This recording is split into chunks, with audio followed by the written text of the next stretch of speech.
जगातल्या कोणत्याही देशात सागरी संपन्नता किंवा सागरी प्रदेश जेव्हा सांगितला जातो तेव्हा त्या प्रदेशाची संपन्नता ही आपल्या सगळ्यांच्या नजरेसमोर येते। असाच एक सागरी प्रदेश महाराष्ट्रामध्ये मुंबई पासून कोकण प्रदेशापर्यंत आपल्याला लाभलेला आहे। या प्रदेशामध्ये सागरी किनाऱ्यावर असणाऱ्या आगरी आणि कोळी समाजाचं जे विशेषतः जमीन आणि पाणी अशा दोन्ही प्रदेशांवर शेती करतात, या समाजाचा इतिहास, या समाजाची आंदोलन आणि एकूणच या समाजाच्या परिवर्तनाच्या चळवळीशी नातं जोडण्याचं काम ज्यांनी आतापर्यंत महाराष्ट्रामध्ये फार जोमाने केलंय ते त्यांच्यातील कार्यकर्ते, नेते, विचारवंत आणि महाराष्ट्रामध्ये इतिहासाचे संदर्भ देऊन या सगळ्या प्रक्रियांना पुढे नेणारे एक उत्तुंग असं व्यक्तिमत्व आपल्या सगळ्यांना माहीत आहे, ते म्हणजे राजाराम पाटील। हे आज आपल्या त्रिवेज मीडिया टीव्हीच्या परिवर्तनाचे श्रेयदार या सदरात विशेष अतिथी म्हणून आज उपस्थित आहेत। आपण त्यांच्याशी आगरी नागरी समाजाच्या अनुषंगानं आणि परिवर्तनाच्या चळवळीच्या अनुषंगानं अनेक विषयांशी त्यांच्याशी आपण हितगुज करूया। पाटील साहेब, त्रिवेज मीडिया टीव्हीच्या परिवर्तनाचे श्रेयदार या सदरात आपलं स्वागत। नमस्कार सर, मी सर्वप्रथम आपल्याला एक प्रश्न विचारू इच्छितो की सागरी प्रदेशामध्ये राहणारा आगरी समाज आणि कोळी समाज हा विशेषतः जमीन आणि पाण्यावरची शेती करणारा समाज आहे। या समाजाला शिक्षणाशी वंचित करणारी एक व्यवस्था इतिहास काळापासून कार्यरत राहिली, परंतु त्या समाजाला इतिहासाचं भान देऊन तुम्ही त्या समाजाचा वैभवशाली इतिहास सांगत असताना त्यांना आपली खरी अस्मिता आणि परिवर्तन आपल्यासाठी काय हवं हे सांगण्याचा प्रयत्न केला। म्हणजे हे साधारणतः तुम्ही कधी आणि कसं केलं? साधारणपणे 2008ला मी समाजासाठी काम करायचा निर्णय घेतला। त्याच्या अगोदर मी नोकरी करत होतो, पण माझ्या लक्षात आलं की या भागामध्ये जे जमिनींचं भूसंपादन चालू आहे आणि वेगाने हा विकास चालू आहे, त्या विकासामध्ये शिक्षणाच्या अभावामुळे हा समाज आहे, हा समाज कुठेतरी मागे पडतोय आणि म्हणून त्याला दिशा देण्याची गरज आहे आणि प्रबोधनाची पण गरज आहे आणि म्हणून मग मी याकडे 2008 पासून या कामाला सुरुवात केली। या आगरी कोळी समाजाचं एक वास्तव म्हणजे मुंबई प्रदेशातलं वास्तव नेमकं काय, म्हणजे त्यांची जगण्याची साधनं आणि आज त्या साधनांची काही संपन्नता त्यांच्याकडे आहे का, की त्या साधनांपासून ते आज वंचित होताना दिसतात, या संदर्भात तुम्ही काय नेमकं सांगा? आगरी कोळी समाजाकडे इथल्या जमिनींचे ते मालक होते आणि इथल्या ज्या जमिनी आहेत ती कसण्याची एक वेगळी पद्धत आहे। म्हणजे प्रचंड पाऊस, जमिनीचा आकार छोटा आहे आणि जमिनीसाठी पाण्याची सोय अशी वेगळी नाहीये आणि समुद्रावर त्यांचा फार विश्वास आहे, समुद्रावर त्यांचं जगणं फार अवलंबून आहे। परंतु काळाच्या ओघामध्ये जे आपल्या देशाची दिशा आणि विकासाची दिशा ज्यांनी ठरवली त्यांनी विकासासाठी किंवा शहरासाठी जमिनी तर घेतल्या, पण समुद्राची जी स्थिती आहे म्हणजे बंदरं असतील किंवा समुद्राची ऍक्टिव्हिटी असेल त्याच्यावर प्रचंड दुर्लक्ष केलेलं आहे आणि परिणाम म्हणून समुद्रातून तो उद्ध्वस्त झालाच, पण भूमिहीन पण झाला एकीकडे। अशी सध्याची विचित्र अवस्था आहे समाजाची। आज आपण पाहतो की मुंबई सारख्या प्रदेशामध्ये जो मूळ शेतकरी आहे म्हणजे पाण्यावरची आणि जमिनीवरची शेती, तो आपल्या शेतीपासून किंवा आपल्या उपजीविकेच्या साधनापासून दुरावत चाललेला आहे का वंचित होतो आहे, काय याला नेमकी कारण आहेत असं आपण सांगा? कसं आहे की मुंबईचा विकास म्हणजे इंग्रजांनी या मुंबईचा बंदर म्हणून व्यापारी केंद्र म्हणून विकास केल्यानंतर इथे प्रचंड प्रमाणात लोक राहायला आली आणि लोकसंख्येचा विस्तार इतका होता की त्यांच्यासाठी घरं, कारखाने किंवा बाकीच्या ज्या सोयी आहेत त्या करण्यासाठी जागेची कमतरता होती आणि मग त्यांची जी भात शेती आहे किंवा अन्य बागायती आहे त्या जमिनीचं रूपांतर आपोआप कारखानदारीमध्ये, वसाहतींमध्ये झालं आणि याला आपण सगळ्यांनी विकास म्हटलं, पण हा विकास इथल्या शेतकऱ्यांच्या मुळावर आला, ते भूमिहीन झाले, त्यांचे परंपरागत व्यवसाय संपले आणि शहरातले जे व्यवसाय आहेत म्हणजे शिक्षणावर आधारित असलेले जे व्यवसाय आहेत, कारखानदारी असेल किंवा नोकऱ्यांचे व्यवसाय असतील, त्याला आवश्यक असं कौशल्य आहे ते देण्याचा कोणी प्रयत्न केला नाही आणि त्याचा परिणाम असा आहे की समाजातला बराचसा भाग आहे हा बेरोजगारीच्या स्थितीत आजही आहे। दिसायला हे शहर दिसतंय, पण त्या शहरामध्ये इथला भूमिपुत्र आहे तो खूप मागे पडलेला आहे, ही वास्तव स्थिती आहे। साहेब, म्हणजे आपण विशेषतः कोकण प्रदेशामध्ये आंदोलन चालवत आहे। कोकण प्रदेशाचा इतिहास म्हणजे छत्रपती शिवाजी महाराजांपासून एक वैभवशाली इतिहास आपण नक्कीच सांगतो आणि त्याही पूर्वी म्हणजे आपण 2000-2500 वर्षापर्यंतचा इतिहास, पण शिवाजी महाराजांच्या नंतरची कोकणची स्थिती आणि आजची वास्तव स्थिती याच्यामध्ये नेमका काय बदल झालेला आहे? छत्रपती शिवाजी महाराज हे असं एक व्यक्तिमत्व आहे की भारतामध्ये जेवढे राजे झाले त्यामध्ये एक सम्राट अशोक यांचं उदाहरण सोडलं तर छत्रपती शिवाजी महाराजांचे जे धोरण आहे समुद्राच्या बाबतीत ते जगामध्ये जगत विख्यात असं धोरण आहे की त्याने असं सांगितलं की ज्याचे आरमार त्याचा समुद्र आणि छत्रपती शिवाजी महाराजांनी ही जी घोषणा केली या घोषणेमुळे इथले समुद्रावरचे आगरी, कोळी, माळी, भंडारी यांना समुद्रावरचा जो परंपरागत व्यवसाय होता त्याला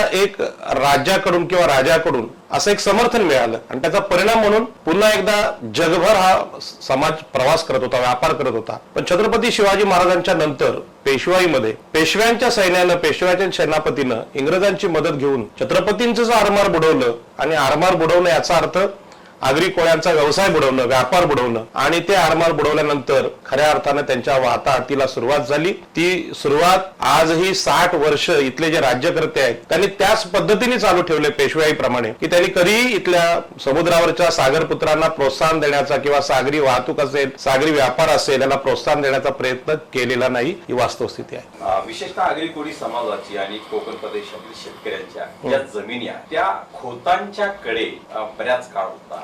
खोतांचं आंदोलन म्हणजे याचा ऐतिहासिक संदर्भ तुम्ही अनेक वेळा दिलेला आहे. तर हा काय नेमका म्हणजे या सगळ्या आंदोलनाचा संबंध आहे? छत्रपती शिवाजी महाराजांची राजधानी रायगडमध्ये आहे. छत्रपती शिवाजी महाराजांचं जे वेगळेपण आहे महाराष्ट्रात इतिहासकारांनी समोर आणलं नाही. छत्रपती शिवाजी महाराजांचं जी ओळख आहे की रयतेचा राजा म्हणून त्यांना ओळखलं जातं. आता रयत नक्की कोण? तर रयतेचा अर्थ असा आहे की जो अल्पभूधारक शेतकरी आहे, भूमिहीन शेतकरी आहे त्याला रयत म्हटलेलं आहे. मग या रयतेला आदिलशाही आणि निजामशाहीमध्ये त्रास देणारे जे लोक होते ते पाटील आणि कुलकर्णी या जाती आहेत, ह्या उच्च जाती आहेत ज्याला आपण मराठा आणि ब्राह्मण असं म्हणू. तर या जाती आदिलशाही निजामशाहीमध्ये इथल्या लोकांना त्रास द्यायच्या, म्हणजे ते जमीनदार वर्ग होता आणि या जमीनदार वर्गाकडून मोठ्या प्रमाणातल्या जमिनी अल्पभूधारक किंवा भूमिहीन शेतकऱ्यांना कसायला देणारा राजा म्हणजे छत्रपती शिवाजी महाराज. मग छत्रपती शिवाजी महाराजांच्या काळात आम्हाला जमिनी कसायला मिळाल्या आणि छत्रपती शिवाजी महाराज असेपर्यंत हा जो जमीनदार वर्ग आहे महाराष्ट्रातला हा शांत होता. पण ज्यावेळी पेशवाई आली त्या पेशवाईच्या काळात एका रात्रीत कोकणातले सातबारे बदलले गेले. म्हणजे रत्नागिरी, रायगड, सिंधुदुर्ग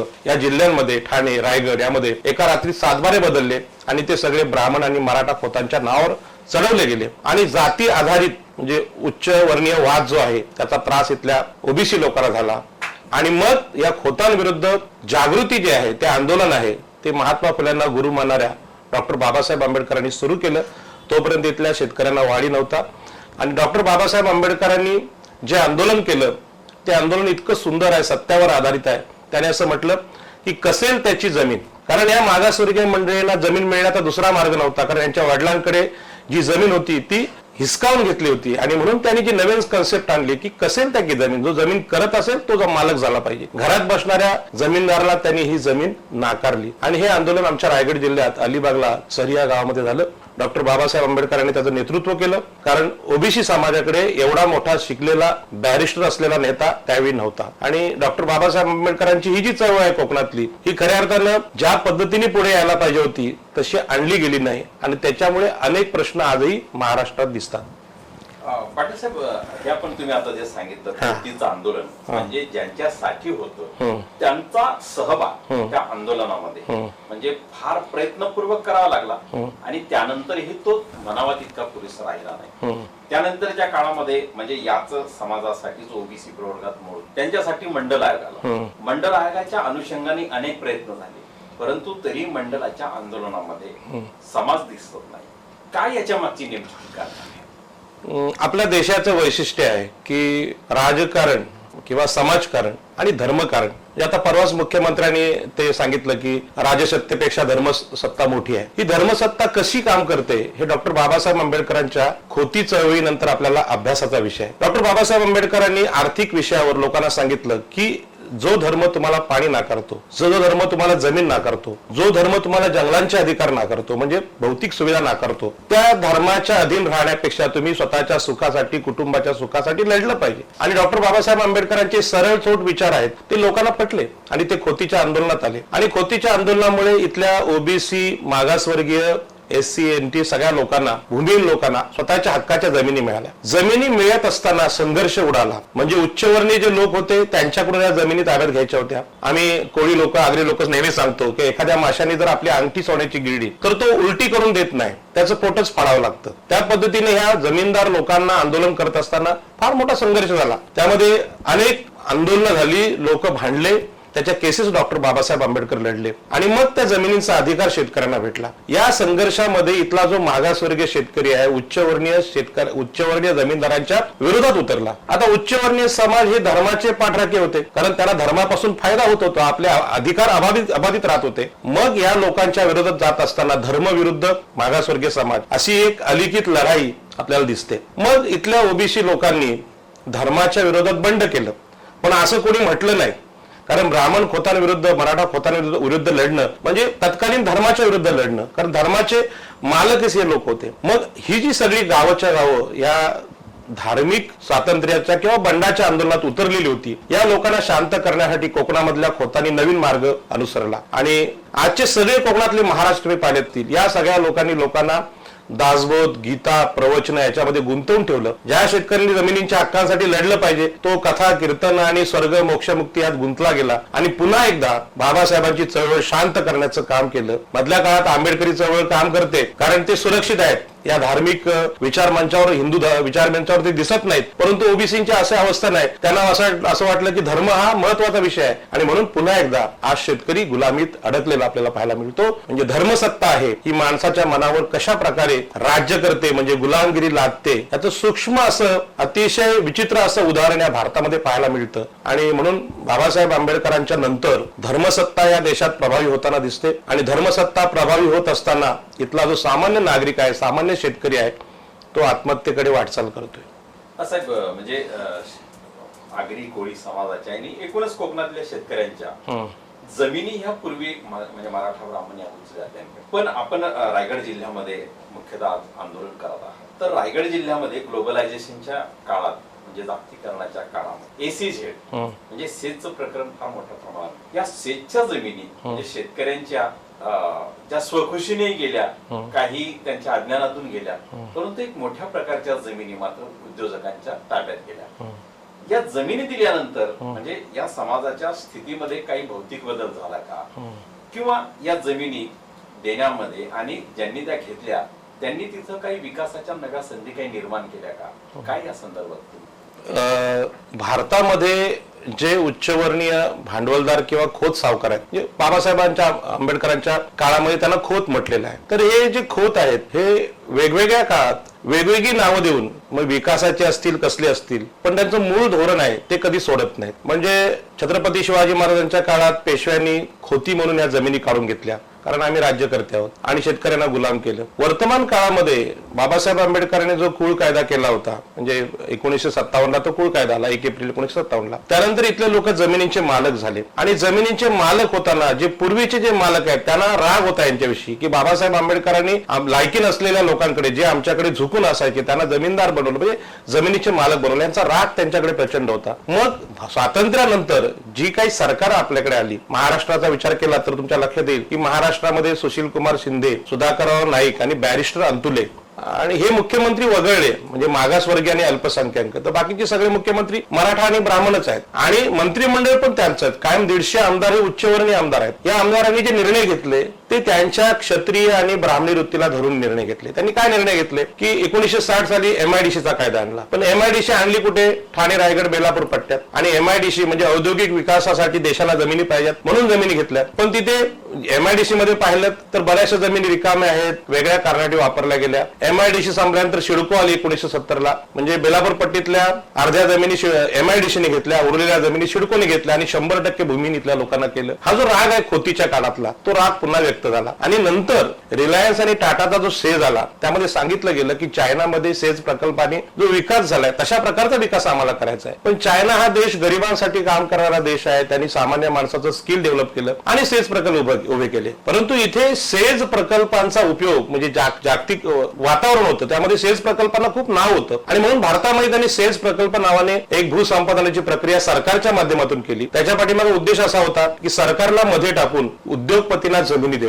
म्हणजे नवी मुंबईत एका ठिकाणी 50 लाख रुपये गुंठ्याची जागा 2005 साली असताना उरणमध्ये 20 किलोमीटर हे लोक 2.5 लाख रुपये एकरनी जमिनी मागत होते की आम्हाला देशाच्या उद्योग विकासासाठी जमिनी पाहिजे. तुम्ही 2005 नंतर आज जरी गेलात तरी सेजच्या जमिनीवर ज्या रिलायन्सने टाटाने घेतल्या त्या जमिनीवर एखादा छोटा स्क्रू ड्रायव्हर बनवण्याचा कारखाना सुद्धा झालेला नाही, काहीच नाही झालेलं, एक सुद्धा कारखाना झालेला, एक रोजगार नाही, जमिनी रिकाम्या आहेत आणि ह्या जमिनींमध्ये उद्योग येणार सगळ्या मीडिया आणि शासन सांगत होतं, जगाला लोक ओरडून सांगत होते 1,10,00,000 नोकऱ्या तयार होतील. वर्तमान स्थिती अशी आहे की मागच्या नारायण राणे सरकारने सांगितलं की या सेजच्या जमिनी आहेत त्यामध्ये 60% आम्ही पुन्हा घरं बांधू. आता हेच काम शासनाची कंपनी सिडको करत होती. सिडकोकडून आणि इकडून ह्या जमिनी घेतल्या. जर तुम्हाला बिल्डर म्हणून व्यवसाय करायचा होता मग शेतकऱ्यांच्या पिकत्या जमिनी घ्यायची काय गरज होती, आणि घ्यायच्याच होत्या तर 2.5-3 लाखामध्ये खरेदी करायची काय गरज होती. मार्केट मधला जो रेट आहे, मार्केट मधला भाव आहे, त्या मार्केटच्या भावाने तुम्ही खरेदी करायच्या होत्या. पण असं केलं नाही. सेजच्या नावाखाली पुन्हा एकदा इथल्या ओबीसी शेतकऱ्याला भूमीन बनवणं, त्याला कायमचं गुलाम ठेवणं, हे जे धोरण आहे हे आता जगासमोर आलेलं आहे आणि याबद्दल कोणीच बोलत नाही. आणि मला आश्चर्य वाटतंय की सेज प्रकल्पाच्या नावाने ज्या काळी कंपन्यांनी आणि देशानं जाहिराती केल्या, मोठमोठ्या वृत्तपत्रामध्ये रकाने टीव्हीवर चर्चा झाल्या, त्यातला एकही माणूस आज विचारत नाही की बाबा सेज प्रकल्पाने किती नोकऱ्या, किती व्यवसाय निर्माण झाले, तर शून्य आहेत. आणि या जमिनी ज्या आहेत त्या जेएनपीटी प्रकल्पाच्या बाजूला आहेत. जेएनपीटी बंदर हे शासनाने बनवलं, तिथे रेल्वे लाईन शासनाने टाकली, तिथे रस्ते शासनाने बांधले आणि समुद्रकाठच्या मुंबई जवळच्या अत्यंत महागड्या जमिनी 2 कोटी गुंठ्याच्या जमिनी अक्षरशः आपल्या पदरात पाडण्यासाठी भारतीय शासनाला आणि महाराष्ट्र अशा प्रकारच्या भूमिकेत राबवलं गेलं. आणि ह्या सगळ्या प्रकारात पुन्हा एकदा पेशवाईमध्ये जसा शेतकरी भूमिहीन झाला तसं बाबासाहेब आंबेडकर गेल्यानंतर हा शेतकरी पुन्हा भूमिहीन झाला. म्हणजे ओबीसींच्या या आर्थिक गुलामीची कारणं पुन्हा एकदा इथल्या चातुर्वर्ण्य व्यवस्थित दडलेली आपल्याला दिसतात, त्याची पुनरावृत्ती होते. परंतु रायगड मधल्या शेतकऱ्यांना हे सांगण्याची हिंमत आतापर्यंत कोणी केली नाही. याचं कारण असं आहे की रायगडमधला शेतकरी पुन्हा एकदा धार्मिक वातावरणात मतिमंद होऊन बसलेला आहे. तो हा समजू शकत नाही याच्या पाठीमागे कारण काय, तर हा सगळा प्रकार फार भयानक आहे. या सगळ्या संदर्भामध्ये म्हणजे आता शेतकरी आज पुन्हा भूमिहीन होताना दिसतो आणि या सगळ्या व्यवस्थेमध्ये त्यांना जर मजबूत करायचं असेल तर काय या संदर्भात तुमच्या समोर नवी दिशा? याच्यामध्ये डॉक्टर बाबासाहेब आंबेडकरांनी ज्या काळामध्ये शेतकऱ्यांचं आंदोलन उभं केलं त्यांचं जे कौशल्य आहे ते फार वेगळं कौशल्य आहे. म्हणजे त्या काळातला शेतकरी सुद्धा गणपती गौरी या उत्सवामध्ये रममाण होता आणि त्याला असं वाटायचं की आमच्या नशिबात जे काही मिळतं ते प्रारब्धाचा भाग आहे. आणि असं असताना डॉक्टर बाबासाहेब आंबेडकर सांगतात की नशिबाचा आणि प्रारब्धाचा भाग नाही, जर आपल्या हक्कांसाठी आपण लढलो तर याच जीवनामध्ये आम्ही सुखी होऊ शकतो. हा जो विचार बाबासाहेब आंबेडकरांनी ज्या पद्धतीने दिला असेल, खरं म्हणजे त्यांना आपण ऐकलेलं नाही, परंतु गावात आमच्या ते यायचे, गावागावामध्ये फिरायचे आणि ज्या पद्धतीने त्यांनी लोकांना त्या काळात समजावलेलं आहे ती समजवण्याची पद्धत काय होती ही आताच्या आपल्या लोकांना माहित नाही. पण मला असं वाटतं की लोकांना खरोखर वास्तववादी आणि कृतिशील बनवायचं असेल, खरं म्हणजे हा संपूर्ण देशासमोरचा प्रश्न आहे. म्हणजे चीन सारखी लोकसंख्या आपल्याकडे पण आहे, पण चीन सारखं उत्पादन आपली लोकसंख्या का करत नाही? त्यांच्या मनाच्या गुलामगिरीची कारणं काय जी महात्मा फुल्यांनी सांगितलेली आहे, तर त्याचं संशोधन होणं गरजेचं आहे. आणि ठरवलं तर कोकणातला शेतकरी फार मोठा पराक्रम करू शकतो, कारण त्याची वस्ती समुद्राच्या बाजूला आहे. समुद्रामधल्या सगळी कौशल्य त्याच्याकडे आहेत, जरी ती त्याला कागदावर मांडता येत नसतील, पण समुद्राचं ज्ञान जे इंग्रजांना होतं तशा प्रकारचं आजही ज्ञान आमच्याकडे आहे. म्हणजे आम्ही आज साध्या बोटीतून श्रीलंकेत जाऊ शकतो, आजही जाऊ शकतो, काही नसताना जीपीएस काही नसताना होडीतून जाऊ शकतो. एवढं ज्ञान आमच्याकडे असताना या शेतकऱ्याच्या गुलामीची जी कारणं आहेत ती इथल्या त्या समाजाच्या नेतृत्वाने जर समजून घेतली तर निश्चितपणे यातून एक चांगला समाज निर्माण होऊ शकतो आणि या सगळ्या प्रकारातून आपला देश सुद्धा बलवान होऊ शकतो. हा नुसता कोकण प्रदेशाचाच प्रश्न नाही, तुम्ही म्हटलं त्याप्रमाणे देशाचा आणि राज्याचाही प्रश्न. आज महाराष्ट्राच्या भूमीवर जर आपण पाहिलं म्हणजे ते संपूर्ण देशामध्ये ते एक वातावरण दिसत आहे की व्यवस्थेमध्ये जे 4 वर्ण आपण म्हणतो म्हणजे त्या वर्णाच्या मध्ये अध्यात्म अध्यात्म असा एक समूह आहे की ज्या समूहाला आपण इतिहास काळात त्या शेतकरी जाती असतात, आजही त्या असतात, परंतु ते मागासवर्गीय नाहीत आणि उच्चवर्णीय नाहीत. बरोबर आहे. अशा ह्या पेचामध्ये सापडलेला जो समाज आहे म्हणजे गुजरात मधला पटेल असेल, राजस्थान तिकडचा कुर्मी असेल, जाट असेल, महाराष्ट्रातला मराठा, या समाजाच्या बरोबर ओबीसी प्रवर्ग परिवर्तनाच्या लढ्यात येऊ शकतो की ही दरी आणखी मोठी होऊ शकते, काय नाही? ओबीसी हा परिवर्तनाच्या लढ्यामध्ये डॉक्टर बाबासाहेब आंबेडकरांबरोबर अतिशय घट्ट असा जुळलेला आहे.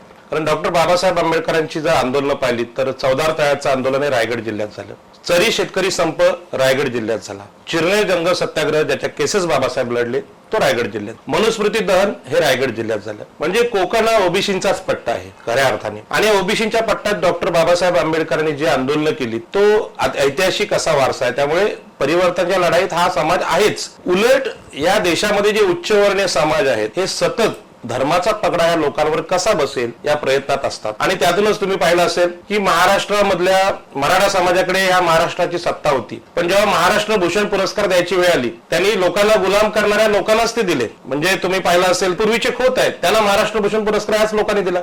तर हे जे प्रकार चालू आहेत, हे जे समाज आहेत ते एकामेकाला मदत करण्याचा प्रकार करत आहेत. म्हणजे सांस्कृतिक गुलामगिरी ओबीसीवर आणि बाकी मागासवर्गीय वर लादण्याचा प्रकार करतायत. परिवर्तनाची लढाई आता एकांगी झालेली आहे. खरं म्हणजे त्याची सगळी जबाबदारी आज बौद्ध समाजावर आलेली आहे, जे एका बाजूला गुलाम करणारे लोक आणि गुलामीतून मुक्त करणारे लोक. परंतु ओबीसीनी कुठल्या बाजूला जावं हा त्यांच्या मनात पडलेला संभ्रम आहे. कारण ज्यांच्याकडे साधनं आहेत, आर्थिक सत्ता आहे, जमिनी आहेत, राजकीय सत्ता आहेत, त्याच्याकडे सामान्य माणूस झुकला जातो. हे नैसर्गिक आहे. पण मला नेहमी सांगावं असं वाटतं की डॉक्टर बाबासाहेब आंबेडकरांनी यातल्या कुठल्याही गोष्टी नसताना ज्या पद्धतीने समाजाचं संघटन केलं तो आपल्या देशातला सगळ्यांचा आदर्श असावा असं मला वाटतं. संघटनाचा प्रश्न आला तर आज आपण महाराष्ट्रामध्ये पाहतो की एका बाजूला मराठा समाज आणि दुसऱ्या बाजूला ओबीसी प्रवर्तक यांचे एक समांतर मोर्चे महाराष्ट्राच्या भूमीवर आपल्याला पाहायला मिळतात.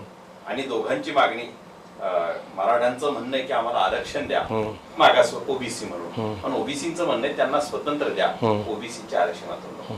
पण हा जो समूह उत्स्फूर्तपणे महाराष्ट्राच्या भूमीवर मोर्चे करतो, काय याची ही परिवर्तनाची दिशा आहे की याच्यातून नेमकं काही वेगळं निर्माण होणे? मला असं वाटतं की आरक्षणाची जी रचना आहे, म्हणजे आरक्षण हा सामाजिक न्यायाचा विषय आहे, की आरक्षण ह्या सवलती नाहीत किंवा गरिबी हटवाचा मार्ग नाही. आता आर्थिक म्हणून जे काय पाहिजे, म्हणजे मराठा समाजातला गरीबातला गरीब शेतकरी असेल तर त्याच्याकडे किमान 2.5 एकर किंवा 1 हेक्टर जागा आहेच. पण इतर जातींचं तुम्ही पाहिलं तर बाकी जाती 100% भूमी नाही, त्यांच्याकडे जमीनच नाही. आता ज्याकडे जमीन आहे त्याकडे पाणी आहे, त्याच्याकडे सहकार चळवळ आहे, शिक्षण संस्था आहेत, राजकीय सत्ता आहे, म्हणजे प्रतिनिधित्व म्हणून जे जे पाहिजे ते मराठा समाजाकडे आहे. आणि असं असताना त्यांनी आरक्षणाची मागणी करणं हे बुद्धीला पटत नाही. कारण आरक्षण हे प्रतिनिधित्व आहे. तुम्हाला कुठे प्रतिनिधित्व नाकारलं गेलंय का? सगळ्या ठिकाणी प्रतिनिधित्व तुमचं आहे. प्रतिनिधित्व ज्याला नाही त्यामध्ये SC NT असतील आणि ओबीसी. आता ओबीसीची लोकसंख्या 52% आहे देशामध्ये, त्यांना आरक्षण 27% आहे. म्हणजे त्यांचं 27% आरक्षण अजून मिळणं बाकी आहे. आणि ते असताना मराठा समाजाने आरक्षणाची मागणी करणं हे खरं म्हणजे आरक्षणाची जी कल्पना आहे की जे उच्चवर्णीय समाज आहेत, जे सामाजिक दृष्ट्या मागासलेले नाहीत, आणि मराठा समाजाला 9 वेळा न्यायालयाने सांगितलेलं आहे की तुम्ही सामाजिक अर्थाने मागासलेले नाहीत, मग आर्थिक दृष्ट्या मागासलेले असाल पण सामाजिक दृष्ट्या मागासलेले नसाल तर त्यांना आरक्षण देण्याची पद्धतच नाही. असं असताना जेव्हा आरक्षणाची मागणी होते, आणि मी जाट आणि गुर्जर आणि पटेलांची आंदोलनं पाहिली, अत्यंत विध्वंसक आंदोलन झाली, आणि जेव्हा न्यायालयाने त्यांना सांगितलं की भारतीय संविधान तुम्हाला आरक्षण देऊ शकत नाही कारण तुम्ही मागासलेले नाही, त्यावेळी त्यांचं जे स्टेटमेंट आहे की जर आम्हाला आरक्षण मिळत नसेल तर मग कोणालाच नको. हा जो त्यांचा हेतू आहे तो भयानक आहे. त्याचा अर्थ असा आहे की संविधानाने ज्या मागास जातींना आरक्षण दिलेलं आहे आणि त्या जाती आज प्रगती पथावर आहेत, आणि मला असं वाटतं की क्षत्रिय, ब्राह्मण आणि वैश्यांची मूळ वृत्ती अशी आहे की या देशामध्ये परकीय सत्ता कुठली येऊ द्या पण हा देश आमच्या सत्तेच्या अधीन राहायला पाहिजे. आणि म्हणून मागासवर्गीय जातींनी केलेली प्रगती त्यांना खपत नाही, आणि म्हणून सांगतात की बाबा आरक्षण आम्हाला मिळत नसेल तर कोणालाच नको. याचा अर्थ भारतीय संविधानाने ज्या काही सुरक्षा मागासवर्गीय जातींना दिलेल्या आहेत त्यामध्ये अॅट्रॉसिटी असेल किंवा आरक्षण असेल हे आम्हाला मान्य नाही अशी त्यांची स्पष्ट भूमिका दिसते. परंतु कुठल्याही ओबीसी नेत्याने किंवा कुठल्याही माणसाने हे उघड करण्याचा प्रयत्न केला नाही, कारण ते सगळे दहशतीखाली आहेत. पण लोकशाही अशी व्यवस्था आहे की ज्या लोकशाहीने आपल्याला मीडिया दिलेला आहे, आपल्याला बोलण्याचं स्वातंत्र्य दिलेलं आहे, अभिव्यक्ती स्वातंत्र्य दिलेलं आहे. त्यामुळे सामान्य माणसाचा आवाज अगदी महात्मा गांधी सारख्या ज्याला राष्ट्रपिता म्हटलं गेलं त्यांच्या समोर बाणेदारपणे ज्या डॉक्टर बाबासाहेब आंबेडकरांनी मांडला, तोच बाणेदारपणा आता सर्व मागासवर्गीयांच्या नेत्यांनी दाखवण्याची खरी वेळ आलेली आहे. सर, म्हणजे आपण जे पाहतो की मराठा समाज जो आहे म्हणजे हा शेतकरी समाज आहे, परंतु बऱ्याच वेळा व्यवस्थेमध्ये असं होतं की सामाजिक दृष्ट्या जो खालचा वर्ग असतो म्हणजे मराठा हा उच्चवर्णाच्या खालीच आहे, तर यांनाही सामाजिक दृष्ट्या दाबण्याचं आणि आर्थिक दृष्ट्या अप्रगत करण्याचं एक धोरण राबवलं जाऊ शकत नाही का? म्हणजे त्या अनुषंगाने त्यांच्या या स्थितीमध्ये आज काही बदल झालेला दिसतो का आपल्याला? म्हणजे आज मराठा समाज सामाजिक दृष्ट्या अप्रगत अवस्थेत असा आहे हे त्यांचं म्हणणं आहे. म्हणजे एका बाजूला कुणबी समाज हा मराठांच्या आरक्षणामध्ये सामील होतो, ओबीसीच्या मोर्चामध्ये कुणबी समाज दिसत नाही. म्हणजे नेमकं यामागचं काय? नाही, कुणबी समाजाबद्दल म्हणजे मी ज्यांचं काम करतो ओबीसी संघर्ष समन्वय समिती महाराष्ट्र या संघटनेत आम्ही सरचिटणीस आहे. आमच्याबरोबर कुणबी समाजाचे अध्यक्ष चंद्रकांत भावकर आहेत, आणि भावकर साहेबांची जी कुणबी समाजाची कोकणातली संघटना आहे ही मराठा आरक्षणाच्या विरोधात कोर्टात आहे. आम्ही पण कोर्टात आहोत. कुणबी आणि मराठा एक आहेत ही जी कल्पना इथे मांडली गेलेली आहे ती कल्पना कशी चुकीची आहे. जेवढे मुख्यमंत्री झाले ते फक्त मराठा आहेत, कुणबी एकही मुख्यमंत्री नाही.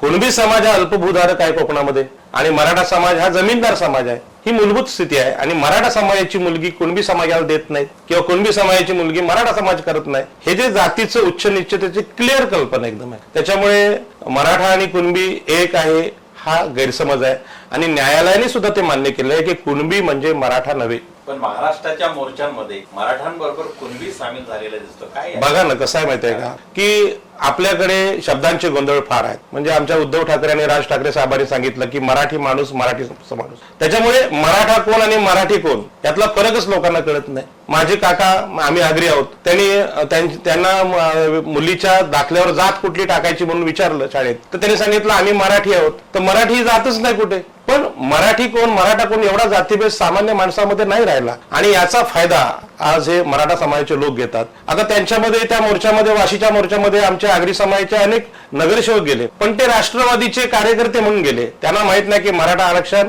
ओबीसी आरक्षणाच्या मुळावर येणार आहे. कारण आरक्षणाबाबत चर्चा अजून समाजात नाही. अनेक लोकांना असं वाटतंय की गरीब माणसाला पुढे येण्यासाठी आरक्षण ही कल्पना आहे. असं नाही. जातीच्या आधारावर ज्यांचं शोषण झालेलं आहे त्यामध्ये 85% लोक आहेत. ते शोषण झालेल्या लोकांना पुढे आणण्यासाठी केलेला प्रयोग म्हणजे थोडक्यात भारताला खऱ्या अर्थाने महासत्ता बनवण्याचा हा प्रयोग आहे. राष्ट्र निर्माणाची खरी व्याख्या ही आहे की मागे राहिलेल्या माणसाला पुढे आणायचं. पण त्याला चुकीची कल्पना म्हणून आज दाखवलं जाते की आरक्षण म्हणजे जे कमी प्रतीचे लोक आहेत त्यांना पुढे आणण्याचा प्रकार आहे, अशा प्रकारे दाखवलं जाते. ते अत्यंत चुकीचं आहे. सध्याच्या काळामध्ये म्हणजे जी वर्ण व्यवस्था आहे त्याच्यातले तीनही वरच्या वर्णातले लोक रस्त्यावर येताना दिसत नाही, परंतु वर्णाच्या खाली आणि जे शूद्र वर्णात आहेत आणि त्याच्या पलीकडे आहेत या सगळ्या समूहांना आज रस्त्यावर येण्याची गरज पडली आहे. काय याच्या मागचं नेमकं कारण? बघा, आपण असं म्हणतो की उच्च वर्णातले लोक रस्त्यावर येत नाही, पण मंडल आयोगाची जेव्हा अंमलबजावणी झाली तेव्हा उच्च वर्णातले उच्च शिक्षित लोक रस्त्यावर आले होते. जर मंडल आयोग आला तर काय होईल? विरोधासाठी. आज सुद्धा मराठा समाजाचे मोर्चे आपल्याला असं दिसतात की हे गरीब आहेत, मागासलेले आहेत म्हणून आंदोलन करतात. पण त्या मोर्चाची एकंदर त्यांचे कपडे आणि राहणीमान पाहिलं त्यामध्ये गरीब शोधून सापडत नाही. गाड्यांच्या रांगा, गरीब कोणच दिसत नाही. आणि ज्या समाजाचे 150 आमदार सत्ताधाऱ्यांनी विरोधी पक्षात आजही आहेत त्यांना गरीब म्हणणार कसं? आणि जे हुंड्यासाठी लाखो रुपयांचं कर्ज काढतात त्यांना गरीब कसं म्हणायचं? मग गरिबांच्या या आंदोलनामध्ये गरीब उतरतात की कोण उतरतात त्या संशोधन करण्याचा विषय आहे. पण मंडल आयोग असेल, आरक्षण, आता सुद्धा मराठा समाजाचे मोर्चे निघतात, याला कारण निवडणूक आहेत. आणि आपल्याला माहित आहे की स्थानिक स्वराज्य संस्थांमध्ये मंडल आयोगाने SC ST आणि OBC यांना आरक्षण दिलेलं आहे. म्हणजे ते सरपंच होतात, जिल्हा परिषद सदस्य होतात आणि लोकशाहीची ही शाळा आहे की जो जिल्हा परिषद तयार झाला तो आमदार होतो. आणि अशा प्रकारचं पर्सेंटेज वाढत चाललं तर महाराष्ट्रावरची मराठ्यांची जी सत्ता आहे ती धोक्यात येणार आहे. आणि ती धोक्यात येऊ नये म्हणून हे आरक्षणाचं आंदोलन आहे की आता आम्हाला पण OBC करा. ऑलरेडी आम्ही 150 आमदार आहोतच, पण पुढल्या काळात सुद्धा OBC मध्ये आल्यानंतर कायमस्वरूपी सत्ता या देशामध्ये ब्राह्मण क्षत्रिय वैश्य ही जी महायुती आहे हे तोडण्याचं काम भारतीय संविधानाने केलं होतं. त्याच्या विरोधात ही आंदोलनं चालू आहेत असं माझं स्पष्ट मत आहे. धर्मसत्ता आणि अर्थसत्ता आणि राजकीय सत्ता या तिघांमधली उच्चवर्णीयांची युती ही बहुजनांच्या किंवा OBC SC ST या प्रवर्गाच्या मुळावर घाव करणारी. तर याच्यातून मार्ग काढण्याचे नेमके पर्याय तुम्हाला आजच्या काळात काय? सगळ्यात सुंदर असा पर्याय आहे की भारतीय संविधान हा आपल्या देशाचा आदर्श आहे की या संविधानाने राष्ट्र निर्माणाची खरी व्याख्या केलेली आहे. म्हणजे आज एकीकडे आमचे राष्ट्रीय स्वयंसेवक संघाचे लोक किंवा भाजपाचे लोक म्हणतात की आदर्श राष्ट्र म्हणजे रामराज्य किंवा हिंदू राष्ट्र. पण हिंदू राष्ट्राची जर आपण नीट तपासणी केली तर या हिंदू राष्ट्रामध्ये मागासवर्गीय जाती कायम गुलाम राहिलेल्या आहेत. त्यांचे व्यवसाय आहेत, त्या व्यवसायाला तुच्छ लेखण्याचं काम केलेलं आहे. म्हणजे सफाई कामगार आहे, त्या सफाई कामगाराला आजही हलकं लेखलं जातं जो शहराची स्वच्छता करतो. असे अनेक पेशे आहेत. म्हणजे तुमचा चर्मकार समाज असेल, चर्मकार समाजाने ढोलकीला कातडं लावलं, ती ढोलकी मंदिरामध्ये अतिशय पवित्र, पण तोच माणूस जर मंदिरात गेला तर अपवित्र. अशा प्रकारच्या धर्माच्या विषमतेच्या व्याख्या आहे. आणि हे असताना आता परिस्थिती अशी आहे की हे समजावून सांगायचं कोणी, हा मोठा प्रश्न आहे. या सगळ्या प्रश्नांमध्ये मुख्यतः समाज व्यवस्था पुढे जाण्यासाठी त्यांची शिक्षणाबरोबर नाळ जुळून येणे फार आवश्यक आहे. आता शिक्षणाचं जे काही राष्ट्रीयकरण करण्याची प्रक्रिया होती ती कधीच कोणी पुढे आणलेली नाही आणि त्याची अलीकडे मागणी होत नाही. आणि मुख्य कारण आहे की बहुजन समाज जो शिक्षणापासून हजारो वर्ष वंचित झाला, ती प्रक्रिया पुन्हा सुरू होते आहे. मग या शिक्षणाच्या प्रश्नावर आंदोलन का बोलताना दिसत? शिक्षणाच्या प्रश्नावर आंदोलन व्हायला पाहिजेत आणि शिक्षणाची जी मागणी आहे समाजाची ती मोठी करून सांगायला पाहिजे.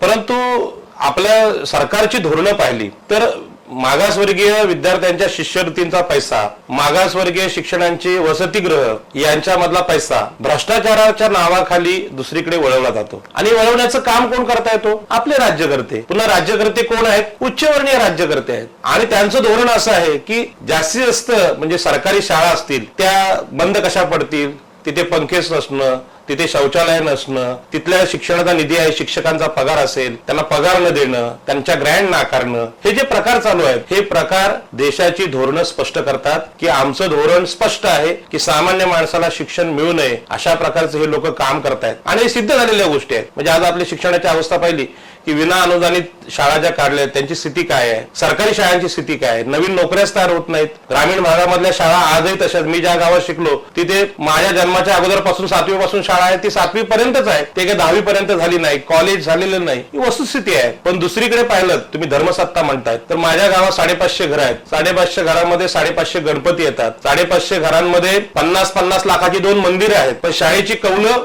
बदलायला लोकांकडे पैसे नाहीत. भारतीय माणसाच्या मनामधला शिक्षणाच्या विषयी हा जो विचार आहे, विचार म्हणण्यापेक्षा अविचार आहे, तो घालवायचा कोणी हा मुख्य प्रश्न आहे. साहेब, आता आपण म्हणजे या सगळ्या संदर्भामध्ये अनेक प्रश्नांच्या संदर्भात आपण बोलू, परंतु कार्य करताना तुम्ही एक व्यक्तिगत जीवनात सतत सक्रिय असतात. तुमचे अनुभव जे काही असतात म्हणजे समाजाला प्रबोधन करताना वेगळ्या प्रकारचे अनुभव तुम्हाला येतात. आगरी कोळी समाजामध्ये किंवा ओबीसी समाजामध्ये काय तुम्हाला वेगळे असे अनुभव या संदर्भामध्ये मिळतात? आगरी कोळी समाजामध्ये तुम्हाला सांगतो की हा समाज, जरी मी सगळं आता जे वर्णन केलं म्हणजे सगळ्या मागासवर्गीय जातींची अवस्था पाहिली की तो धार्मिक गोष्टींकडे प्रचंड आकर्षिला जातो आणि सहजच आपल्या स्वतःच्या प्रगतीच्या विरोधी असं काम करून जातो. असं असलं तरी सुद्धा त्याच्याकडे चांगल्या गोष्टी पण खूप आहेत. म्हणजे सांस्कृतिक अर्थाने त्याच्याकडे खूप चांगला ठेवा असा आहे. म्हणजे परवा साताऱ्याला अनेक लोकांनी म्हणजे ओबीसी आणि अॅट्रॉसिटी आरक्षण बचावाच्या विषयात चर्चा झाली. त्यामध्ये आता मराठा क्रांती मध्ये नेहमी मुली पुढे आहेत आणि ते सांगतात की शेतकऱ्यांची कर्जमाफी झाली पाहिजे. त्याची मागणी फार खूप जोरात मांडली जाते आणि चांगल्या पद्धतीने मांडली जाते. परंतु मराठा समाजाचे शेतकरी आत्महत्या करतात ही जी गोष्ट आहे ती कोकणाच्या यावर आम्ही तपासली तर कोकणातला शेतकरी आत्महत्या करताना दिसत नाही. खरं पाहिलं तर त्याची जमीन किती 5 गुंठे 10 गुंठे 20 गुंठे अशी जमीन आहे आणि त्यामध्ये कुठली धरणं नाहीत, कालवे नाहीत, ट्रॅक्टर नाहीत, कर्ज पण नाही. कुठलीही कर्ज शासनाची सुविधा न घेताना हा शेतकरी आत्महत्या करत नाही. याचं खरं कारण काय याचं मी संशोधन केलं तर त्याचं उत्तर असं मिळालं की 2000 वर्षापूर्वी कोकणमध्ये म्हणजे खास कोकणामध्ये अप्रांतामध्ये तथागत गौतम बुद्धांनी एक विचार पेरला होता. तो विचार इतका सुंदर आहे की त्यांनी स्त्रियांना अधिकार देण्याचं काम इथे केलेलं आहे. म्हणजे आमच्याकडे कोकणामध्ये आगरी कोळी समाजात लग्न लावण्याचं काम विधी महिला करतात. याच्यावर कोणाचा विश्वास पण बसणार नाही. पूर्ण लग्न महिला करतात. लग्नामध्ये हुंडा घेतला जात नाही. तर हुंडा ह्या कारणाचा मी अभ्यास केला तर कोकणामध्ये लग्नामध्ये हुंडा न घेण्याचा प्रकार असल्यामुळे लग्न ही फार खर्चिक गोष्ट नाहीये. सहज नवरा मुलगी एकत्र येतात, जातपात न बघता लग्न लागतात, लग्न होऊन जातं. पण घाटावर जेव्हा मी पाहिलं आता तेव्हा लग्न होत असताना म्हणजे तुम्ही सैराट जरी पाहिला तरी लक्षात येतं की उच्चवर्णीय घरातली मुलगी असेल आणि सामान्य घरातला मुलगा असेल तर एखाद्या पिक्चर सारखी स्टोरी घडते. त्यात जीव पण घेतला जातो. आणि दुसरी गोष्ट अशी आहे की मी कोणीतरी पाटील आहे, कोणतरी जमीनदार आहे, कोणीतरी आमदार आहे, कोणी खासदार आहे, मग माझ्या मुलीचं लग्न थाटात झालं पाहिजे. मग थाटात करायचं म्हणजे काय प्रचंड मोठा हुंडा द्यायचा. आता हुंडा द्यायला पैसे नाहीत, मग कुठल्या तरी सहकारी बँकेचं कर्ज काढायचं, शासनाच्या बँकेचं कर्ज काढायचं. आणि लग्नामध्ये तुम्हाला माहित आहे तो काय कारखाना नाही की तिथे उत्पादन होतं, फक्त लग्न होतं. आणि मग या लग्नामध्ये काढलेलं कर्ज आहे हे फेडता येत नाही आणि मग प्रतिष्ठेपायी तो माणूस आत्महत्या करतो. ह्याच्यामधला जो मोठेपणाचा अहंकाराचा विचार आहे हा पुन्हा मनुवादाकडे जातो. मी कोणीतरी श्रेष्ठ आहे, मी गावामध्ये मोठा आहे हे दाखवण्यासाठी भरमसाठ कर्ज काढायचं आणि ते फेडता नाही आलं की मग आत्महत्या करायची. आत्महत्या केलेल्या शेतकऱ्यांबद्दल मला प्रचंड दुःख आहे. पण कोकणातल्या शेतकऱ्यांच्या बाबतीत पण हा विचार आपण केला होता की हे शेतकरी आत्महत्या करत नाही ते का करतात. याचं कारण पुन्हा मानसिकतेमध्ये म्हणजे उच्चवर्णीय असणं ही जी मानसिकता अशी आहे की ते आपल्या खालच्या सामान्य माणसाला कमी लेखण्याचा प्रयत्न करते. किंबहुना हुंड्यापायी आपल्याच घरातल्या लेकी बाळींना जाळण्याचे प्रकार स्वतः पित्याकडून होतात, सासऱ्याकडून होतात, सासूकडून होतात. हा सुद्धा एक भयंकर प्रकारचा मनुवाद आहे आणि तो समस्त स्त्रियांच्या विरोधात आहे. मग त्यामध्ये ब्राह्मणाची मुलगी नाही सुटली, मराठ्यांची नाही सुटली, कोणाची नाही सुटली. आणि या 50% स्त्रियांच्या विरोधातला विचार हे सांगतो. म्हणजे मी तर माझी अशी व्याख्या केलेली आहे की मुलींकडून लग्नामध्ये जे जे समाज हुंडा घेतात ते आज वर्तमान काळामध्ये मनुवादी आहेत. म्हणजे फुले शाहू आंबेडकरांच्या काळात मनुवादाची व्याख्या वेगळी असेल, म्हणजे शाहू महाराजांना कुठले मंत्र बोलायला द्यायचे की नाही हा प्रकार असेल. पण वर्तमान काळात स्त्रियांना कुठेही कमी लेखणं हा मनुवादीच विचार आहे. मग तो ओबीसीमध्ये असेल, अन्य कुठल्या जातीमध्ये असेल, पण त्याला आपण विरोध केला पाहिजे.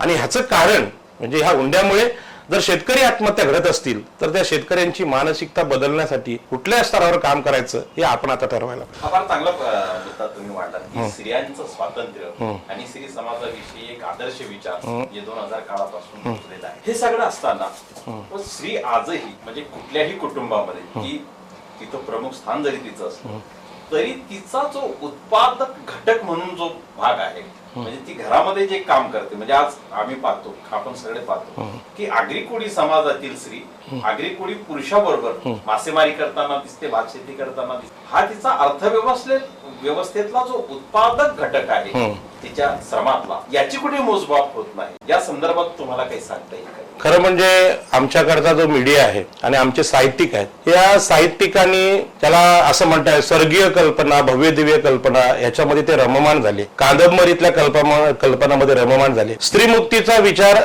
वर्तमान काळात ज्या स्त्रिया मांडतात त्यांना मी उदाहरण देऊ इच्छितो की दिल्लीमध्ये चालत्या बसमध्ये एका महिलेवर बलात्कार झाला. हे सगळ्यांना माहिती आहे. आणि दिल्ली ही आपल्या देशाची नेतृत्वाची राजधानी आहे. मग तिथे सैन्य दलांचे तिन्ही प्रमुख राहतात, हवाई दल, नौदल, भूदल याचे प्रमुख राहतात, सेनानायक राहतात. अशा ठिकाणी चालत्या बसमध्ये मुलीवर अत्याचार होणं ही घटना दिल्लीचा लौकिक खराब करणारी घटना आहे. मुंबईतलं तुम्हाला मी उदाहरण सांगतो की मुंबईतल्या ह्या कोळीवाड्यामध्ये तुम्ही जा, मुंबईतल्या मच्छी मार्केटमध्ये जा. आमच्या कोळणी तिथे रस्त्यावर मासे विकतात आणि जरा मासे विकत असताना त्यांना मासे कापत असताना आपल्या डोक्यावरचा पदर खांद्यावर आला, काय झालं याच्याकडे लक्ष नसतं. आणि त्या मार्केटमध्ये पंजाबी, इंग्लिश, मुस्लिम सगळ्या प्रांतातले मुंबईतल्या मार्केटमध्ये लोक मासे खरेदी करायला येतात. पण अशी कधी घटना पोलीस स्टेशनमध्ये नोंद झाली नाही की एखाद्या कोळणीचा विनयभंग एखाद्या बाहेरच्या माणसाने केला. आणि तुम्हाला मी अत्यंत आत्मविश्वासाने सांगतो की आमच्या कोळणीचा कोणी विनयभंग केला तर त्यांना देवाच्या मदतीची गरज नाही, म्हणजे कृष्णाची पण नाही, रामाची पण नाही आणि पोलिसांची पण नाही. त्या माणसाला जाग्यावर शिक्षा करण्याची हिंमत आमच्या कोळणींमध्ये आहे. याचा अर्थ असा आहे की स्त्री ही मुळातच बलवान आहे. स्त्री ही स्वतःच्या अब्रूचं रक्षण करायला समर्थ आहे. मग तिला असं दुर्बल बनवलं कोणी, हा संशोधनाचा विषय. आणि म्हणून सांगतो की आमच्या संस्कृतीमध्ये ज्या चांगल्या गोष्टी आहेत, म्हणजे मुंबईच्या कोळणी निडर आहेत, निर्भीड आहेत. म्हणजे आमच्या वसईच्या मुलगीचं एक गाणं आहे की काळा असो वा गोरा असो रेतीवाला नवरा पाहिजे. आपल्याला हवा असलेला नवरा मुलींनी जाहीर करणं हे पीएचडी केलेल्या मुलीला पण आज जमत नाही. ती बापाला विचारते, जाहिराती पाहिल्यात लोकसत्तेतले आमका पाहिजे तसं पाहिजे.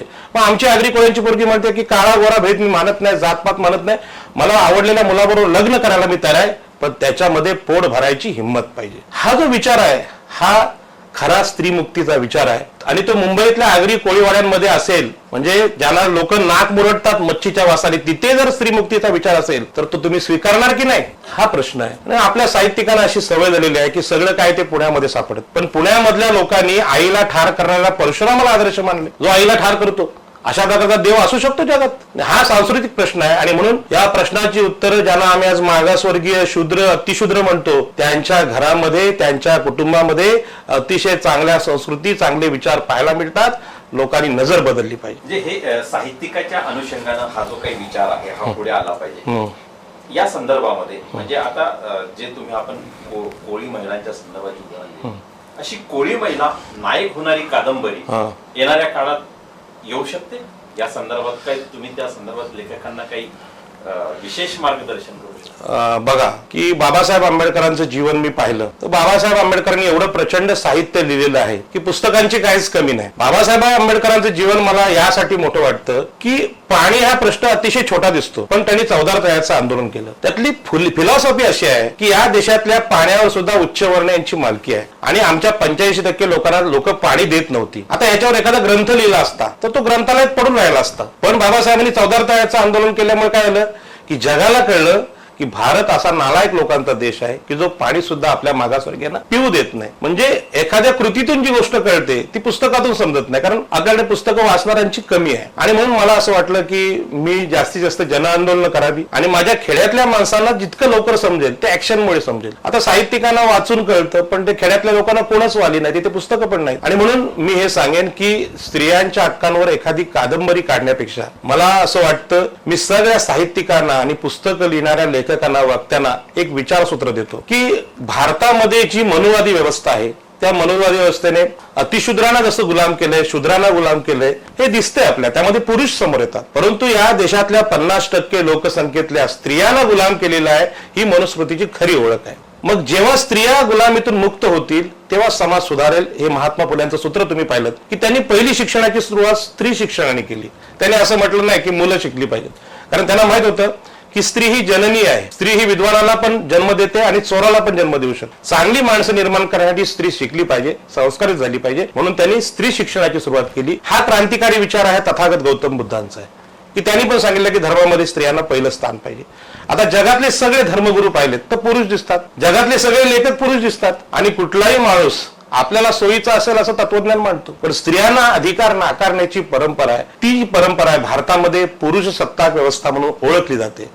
आणि आम्ही ज्या एकविरा आईला नमन करतो त्या एकविरा आईला आम्ही एकविरा म्हणजे एका वीराची आई असं म्हणतो. तो वीर तथागत गौतम बुद्ध आहे असं संशोधन आता आलेलं आहे. आणि ती जी संस्कृती आहे तिला मातृसत्ताक संस्कृती असं आम्ही आमच्या पद्धतीने नाव दिले. यामध्ये फार मोठं तत्वज्ञान वगैरे नाही, पण घरातली जी स्त्री आहे तिला जर अधिकार दिले तर निश्चितपणे ते कुटुंबाचं प्रश्न सोडवू शकते, किंबहुना जगातली सगळी युद्ध स्त्रिया टाळू शकतात असं माझं स्पष्ट मत आहे. कारण कुठल्याही स्त्रीला जिने आपल्या बाळाला जन्म दिलेला आहे त्या बाळाचा मृत्यू आणि त्याला जखमी झालेलं पाहायची हिंमत नसते.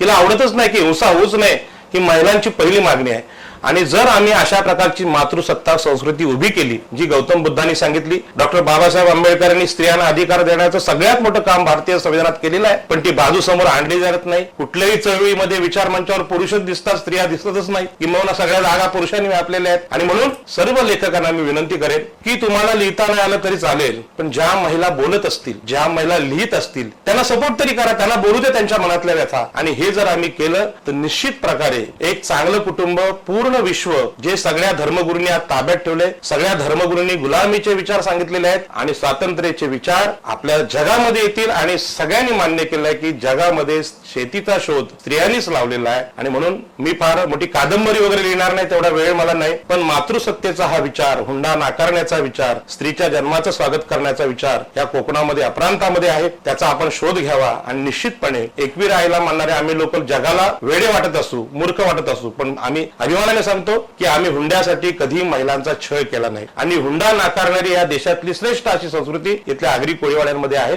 त्याचा आपण अभ्यास करावा. आणि मातृसत्ताक विचारांचं साहित्य इथे निर्माण झालं पाहिजे. तथागतांच्या, बुद्धांच्या काळामध्ये अनेक यशस्वी स्त्रियांची चरित्र त्या काळात पाहायला मिळतात आणि त्या स्त्रियांनी बंड सुद्धा व्यवस्थेविरुद्ध केलेला आहे. त्यांचं संशोधन आपण करावं.